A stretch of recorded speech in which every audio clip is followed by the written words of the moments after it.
En Côte d'Ivoire, Robert Begré-Mombé a été reconduit Premier ministre et chef du gouvernement par le président Alassane Ouattara. Le décret a été signé et publié le 21 janvier 2026. Cette nomination s'inscrit dans un contexte de renouvellement politique et de poursuite des réformes. Robert Begré-Mombé est chargé de diriger l'action gouvernementale et de mettre en œuvre les orientations présidentielles, son expérience étant vue comme un atout majeur pour relever les défis socio-économiques.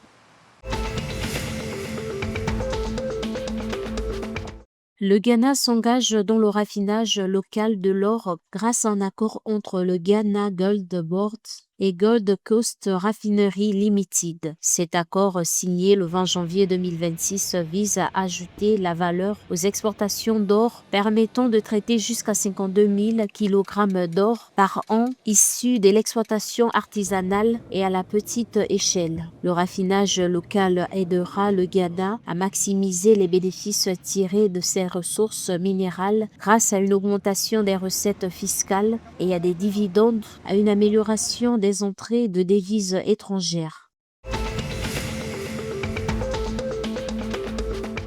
Au Mali, le gouvernement s'engage dans le projet ambitieux FIER 2 pour l'autonomisation des jeunes. Pour lancer concrètement cette initiative cruciale, 19 conventions de partenariat ont été signées le 19 janvier 2026 sous la présidence d'Idrissa Guindo, secrétaire général du ministère de l'Entrepreneuriat national, de l'Emploi et de la formation professionnelle. Ces accords élaborés avec le soutien du FIDA visent à renforcer la collaboration avec divers acteurs économiques pour offrir aux jeunes Maliens des formations et des emplois. Avec un montant global dépassant 25 milliards de francs CFA, environ 44,8 millions de dollars, ces conventions marquent le lancement effectif et structuré du programme.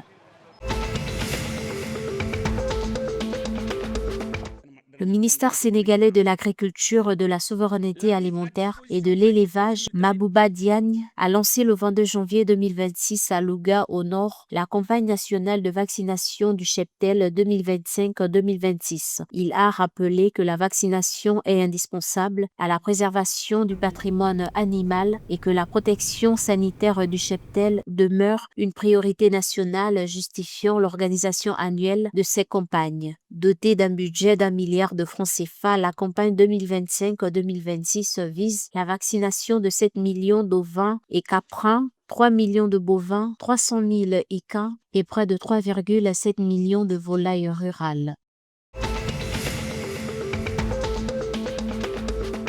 Le Cap-Vert a battu le Congo 34-28 le 21 janvier et le Maroc 33-28 le 22 janvier à la Kigali Arena pour les deux premières journées du championnat d'Afrique des Nations de handball masculin. Menés 17-13 à la mi-temps contre le Maroc, les Cap-Verdiens ont fait preuve de résilience pour s'imposer. Grâce à 2 victoires, le Cap-Vert est actuellement en tête du groupe D avec 4 points. Notons que la 27e édition de la Coupe d'Afrique des Nations handball masculin se déroule à Kigali au Rwanda du 21 au 31 janvier.